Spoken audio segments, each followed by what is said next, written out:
Ladies and gentlemen, moving on to our Christian Blum by the title Web Application for Visualizing Optimization Behavior that will be led by our moderator, Mr. Teddy Nurcahyadi, PhD. Time is yours.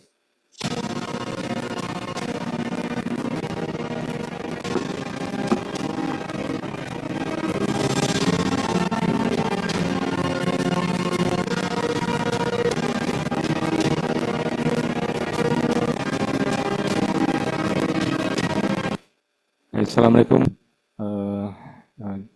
distinguished guests, ladies and gentlemen. I will begin now as the moderator of the first keynote speech.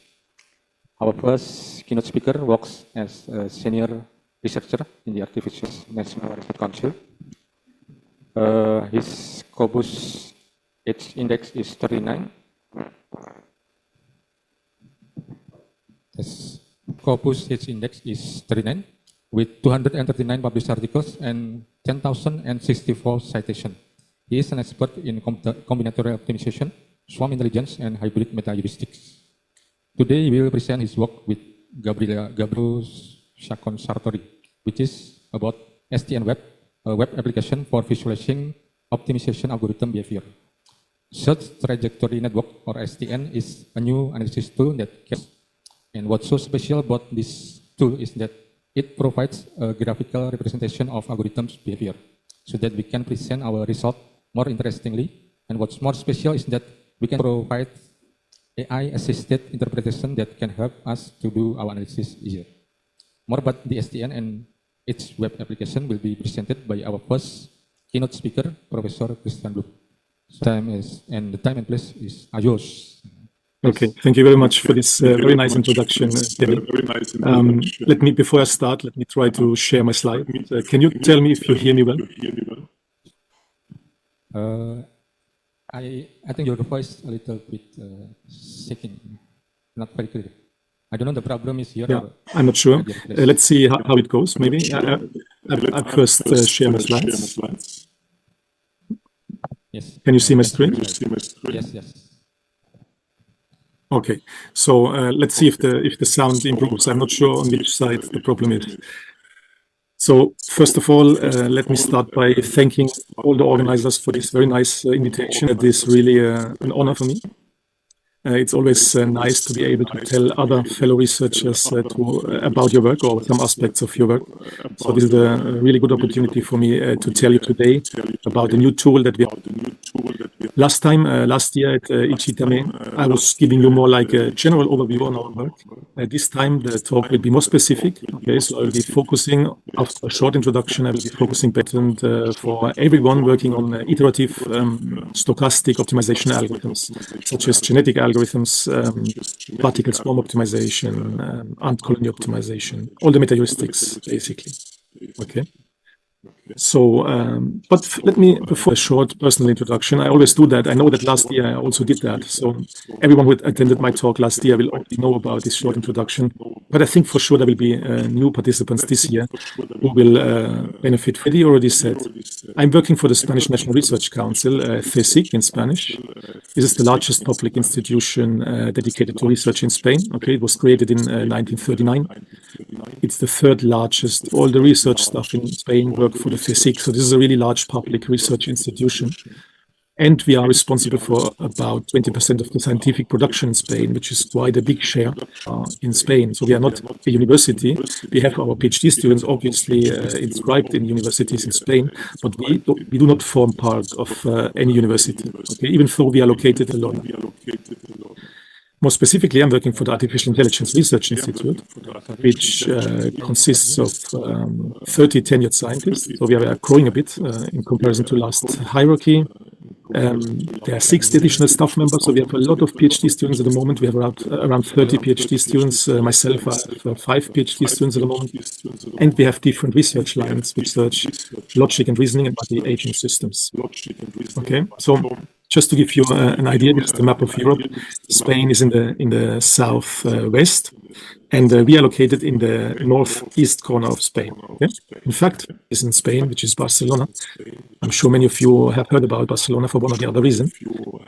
We have around between 5 and 6 million inhabitants. I know for Asian standards, this is actually not a large city, but largest metropolis in the Mediterranean Sea.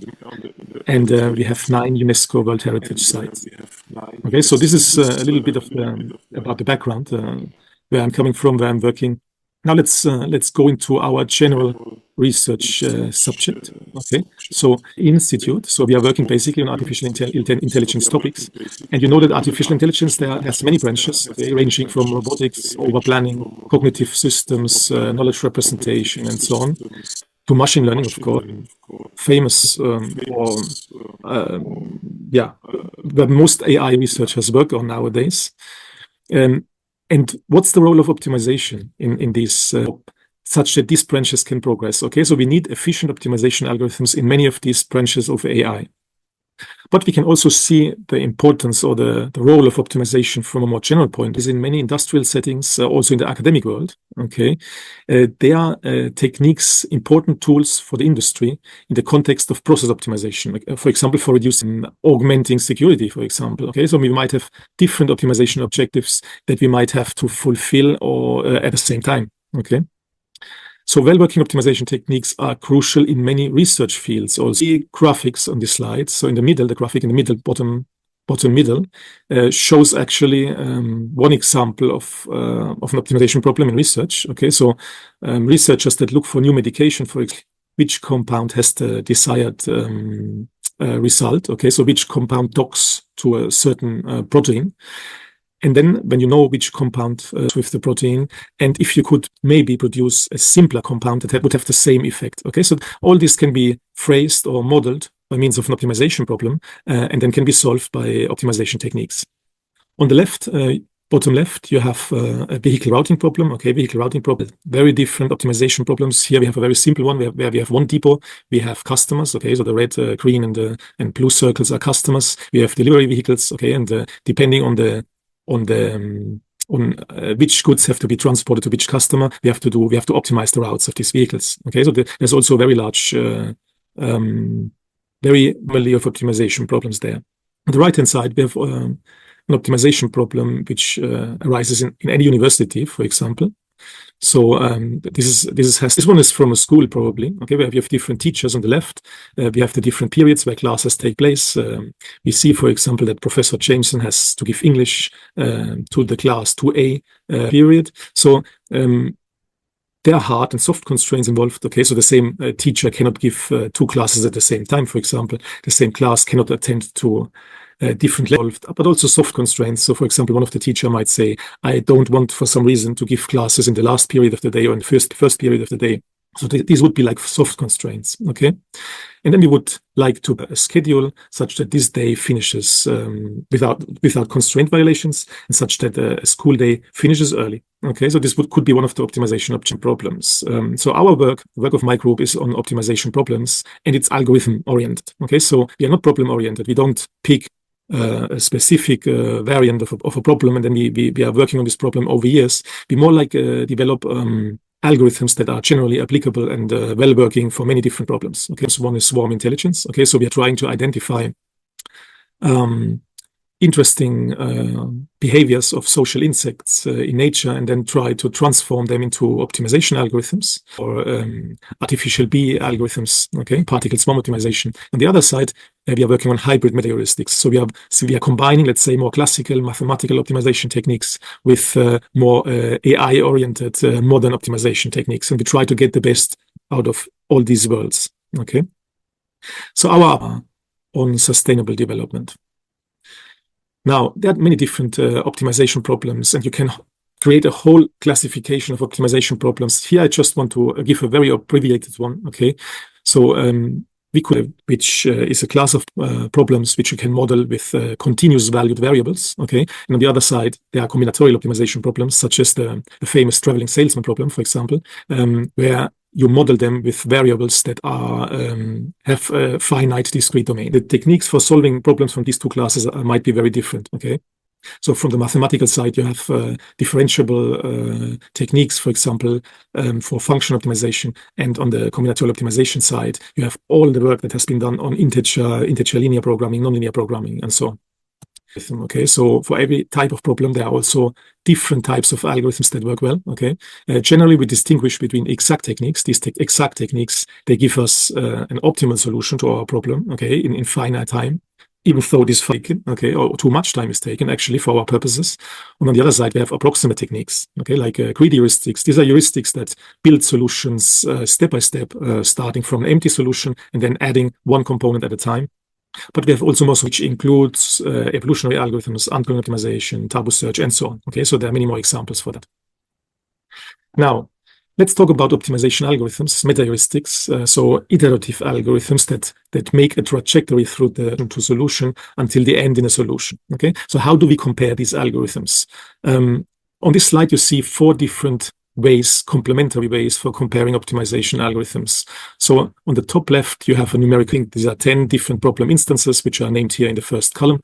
And then you have 2 different algorithms here, so a continuous PSO algorithm, but this is just an example. Apply each one of these 2 algorithms, let's say 10 times to each problem instance. And then what we can show, for example, is the average result achieved over these 10 runs for each algorithm and for each instance. Okay, so this is a very typical way of displaying optimization.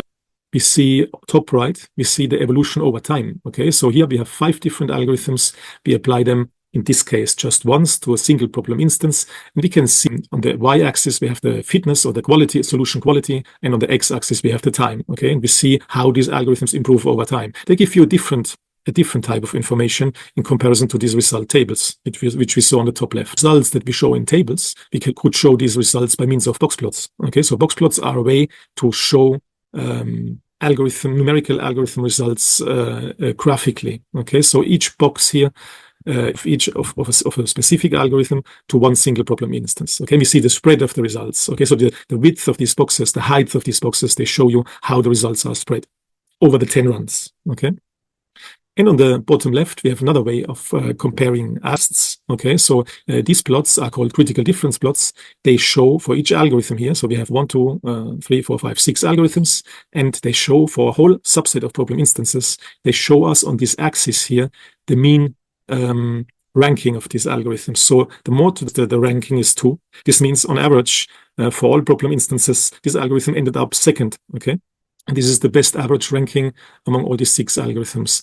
Then we have these thick bars, indicate statistical significance. Okay, so the first 3 whiskers are joined by this thick bar, which means that the behavior of these 3 algorithms is actually statistically the same. Okay, so from a statistical point of view, we cannot different types of showing how algorithms work, but we thought always that there's something missing. Okay, so what we did in 2001, together with Gabriela Ochoa and Catherine Malin, is we developed a concept which we called search trajectory networks, that visualizing the behavior of meta-heuristics, or more in general, iterative stochastic optimization algorithms. Okay, I will explain you what these are, but just to mention already now that in the last year, together with Camilo Chacon, who is a PhD student of mine, we actually developed a web application that produces these graphics automatically for you. Okay, so here's actually the link of this. We're very happy if some of you working on this type of algorithms could use it and report on your personal experience for using this for using this tool.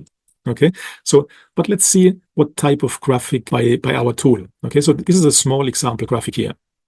You see dots, you see yellow squares, you see dark gray triangles, okay, and you see linked or arcs, okay, directed, okay. So squares, yellow squares are starting points of algorithm trajectories, okay. So in the simplest case, all these squares, triangles, and dots are solutions to your algorithms, okay. So the algorithms, they start in some solution, which is the yellow squares. They pass to other solutions in their trajectory, and they end.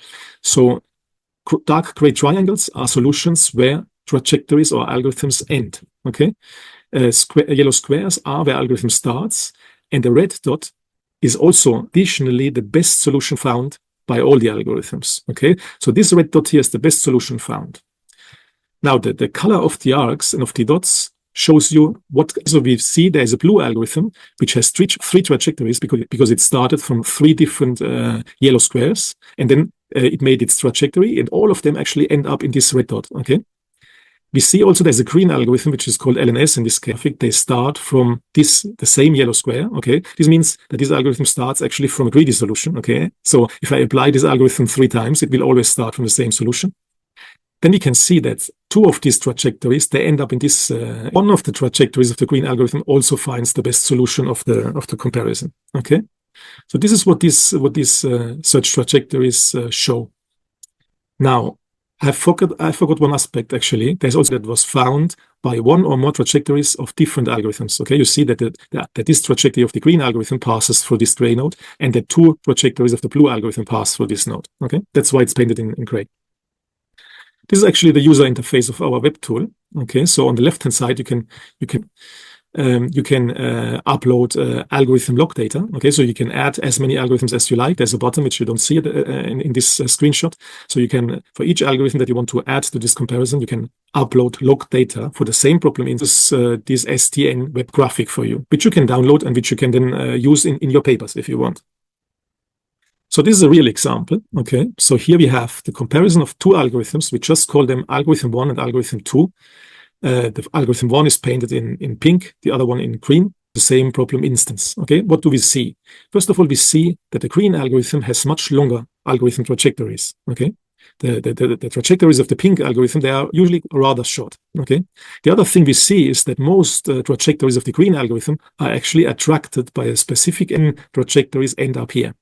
On the other side, the pink algorithm doesn't seem to have an area of attraction in the search space. Okay.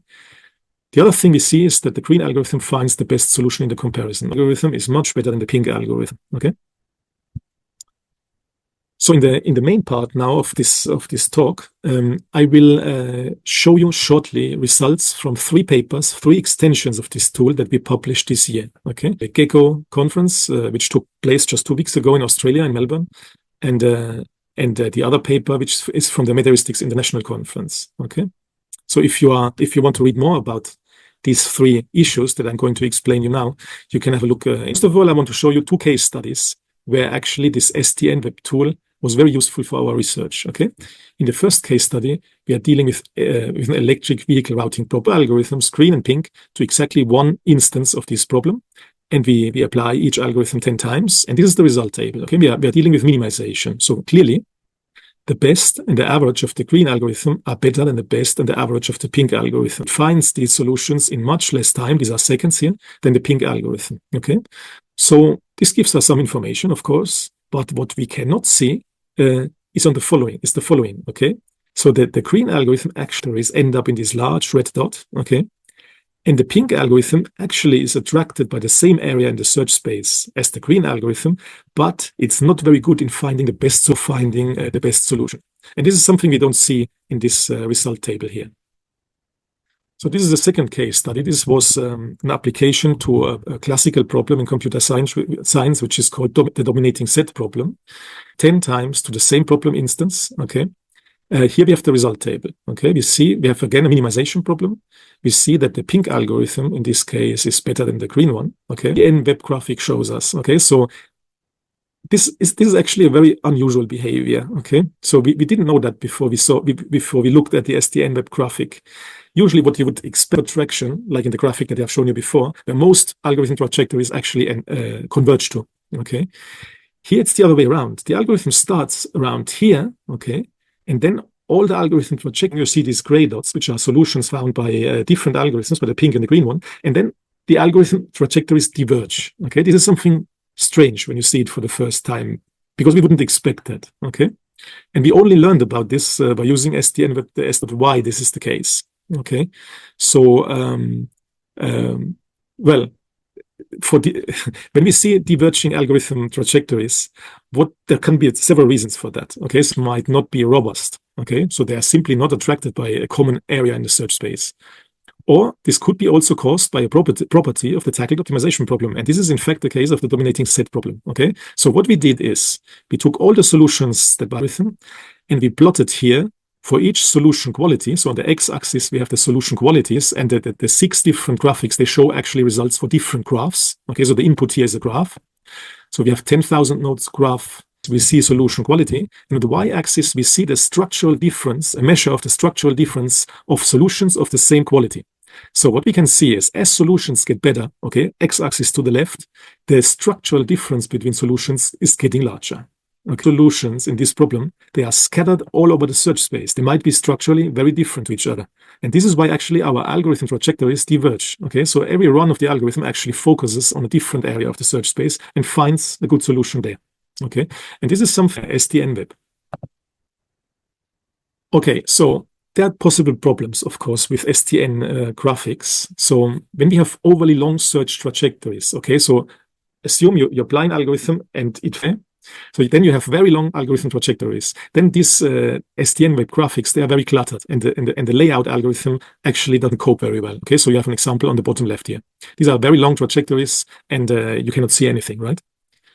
So on the other side, another problem is that for continuous optimization, so where you have real valued variables, okay, it's very, very improbable actually that you find the same solution more than once. Okay, this has to do with the precision of these decision variables. So in these graphics, you don't see actually any overlap, okay? You don't see any convergence to a specific area. These are two problems which we somehow resolved, okay? And the solution for that is search space partitioning, okay? So what do we do? Optimization problem, okay? This means you have variables with the discrete domains, okay?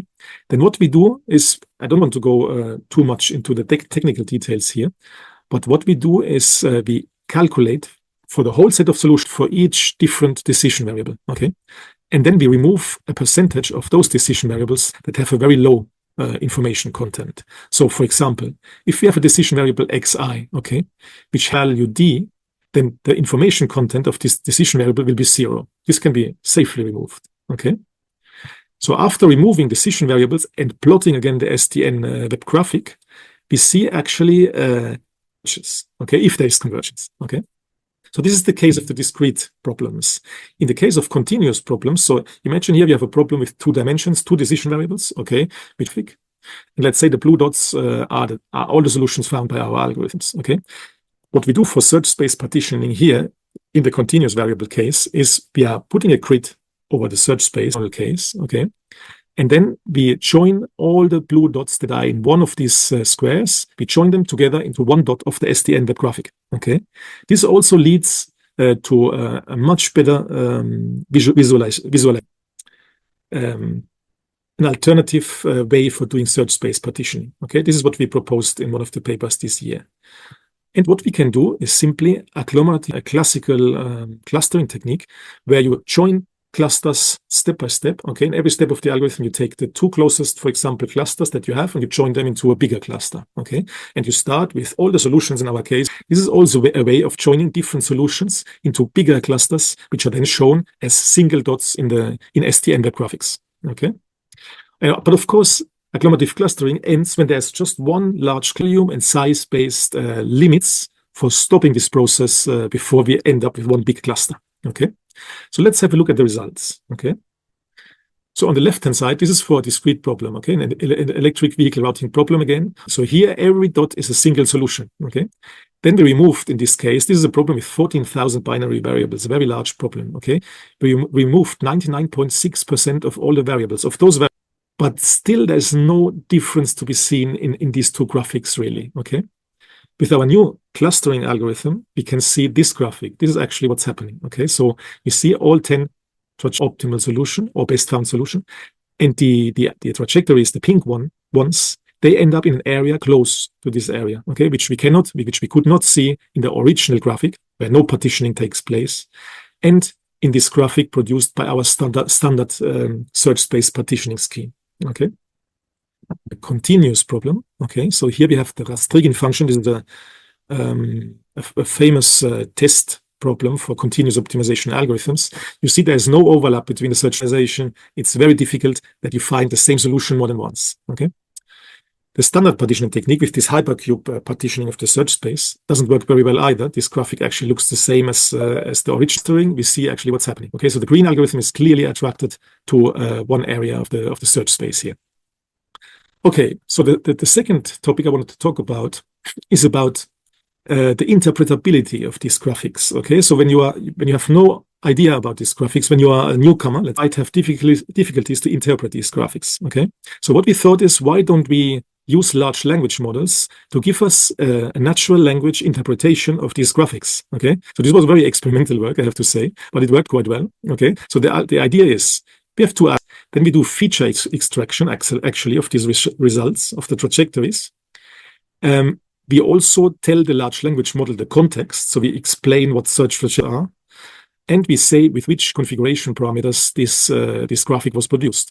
With this information, we generate a prompt. So this work had a lot to do with prompt engineering. Okay, we pass it to a large language model as input, and we get an output. And the output is a. So here's an example. Have a look at this. This is the natural language interpretation of GPT-4 Turbo. Okay, for this graphic here. So what it says is, for example, based on the information provided and the rule session problem, algorithm 2, which is the green one, has one node pointing to the best fitness, correct? Which, according to rule 1, indicates a higher quality algorithm as it can find better results. Okay. This is particularly important in the context of fitness, can help in understanding algorithm behavior. Okay, so this is some information it got from the context explanation that we gave it. Okay. And then it goes on with talking about shared nodes, so overlaps between algorithm trajectory and behavior, and everything is correct. Okay, so this is a correct interpretation of this graphic. I don't say complete, but what it says is correct. Okay, and so these natural language interpretations, they can help you a lot. Okay, when you are a newcomer to this system. We would like to pass, for example, directly SDN web graphics to large language models. Okay, so we can do that with, for example, with multimodal large language models, which accept different types of information as input. For example, also images and audio. Okay, and our first results are actually quite good. We also work on a 3D version of PhD student Camilo Chacon, who already implemented his first version of SDN Web. He's at the moment implementing a 3D version where we have interactive graphics. Okay, so you can turn them around, you can zoom in, you can examine certain points, certain solutions or clusters of solutions more in detail. Okay, than this 2D non-interactive version that we are offering now. Okay, so just for finishing, to have some time left for questions, I just tell you quickly which projects I'm leading at the moment. One is called AFISUD, so Advanced Computational Intelligence Techniques Used for the Benefit of Sustainable Development. Okay, this is a project given by our ministry and funded partially by the European Union. And it has to do with from 2015. Okay, so here you see a whole list of them. We are not working on all of them, of course, but you can see that our four main topics here, they are related all to at least one of these sustainable development. And electric vehicle routing is clearly related to the Sustainable Development Goal 11, sustainable cities and communities. We are also working on personalized education plans for university students. Okay, so a tool where a university student can make an account, can get in his interests and so on, and then the tool would give you a personalized education plan. So this has to do with quality education, of course, the SGD number 4.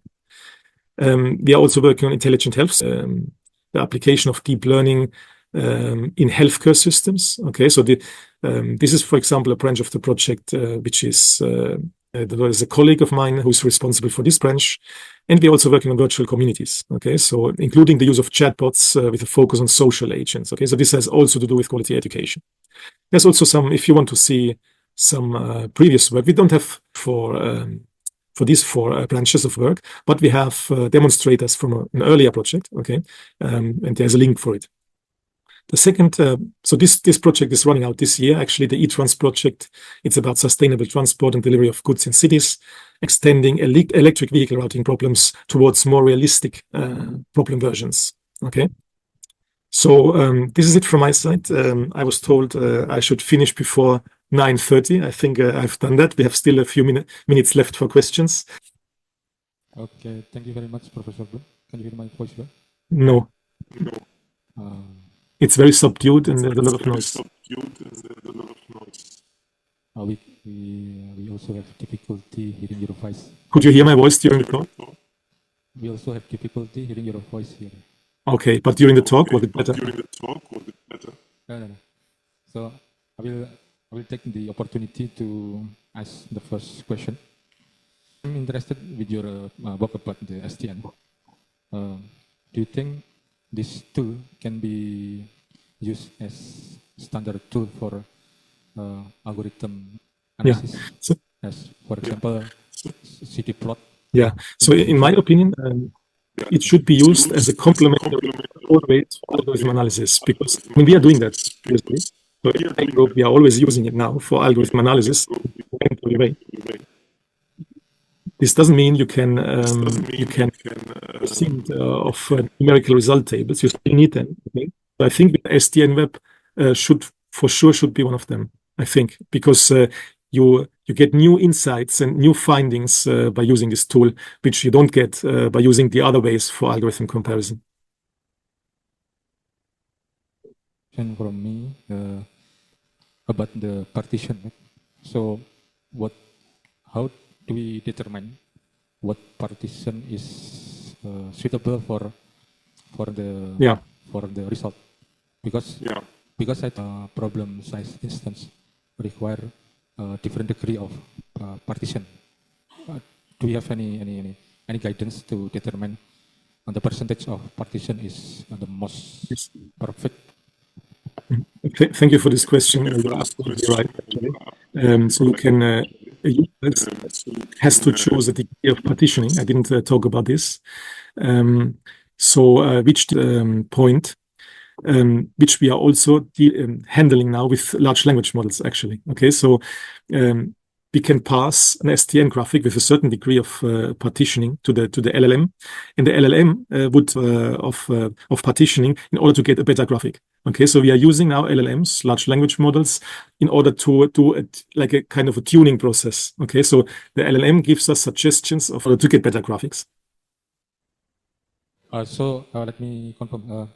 So you give the result to the web application, STN web, and then the application determine the degree of the partition. Exactly. So the tool automatically produces the prompt, sends it to the LLM, and the LLM answers with suggestions of how to change, for example, better STN web graphic. Check the result. Is it always good, or sometimes you have bad result with the LLM? So we did a lot of prompt engineering to get nearly always correct results with GPT-4. So GPT-4 was clearly better than the other LLMs that we used. We used Opus, for example, also. But clearly in general, yeah, GPT-4 was the best one. Yeah, thank you very much. Maybe from the audience who join on set or online, do you have any question for Professor Blum? Any question about the search trajectory network? Do you have any question? No? Okay. So your presentation is very interesting. Maybe someday we can have an online meeting and I can ask more about your presentation, and let us give applause to Professor Christian Blum. Thank you everyone. Your presentation. I wish you a lot of success. Thank you very much. Bye. So I think this is the end of our keynote speech, the first keynote speech. Thank you very much.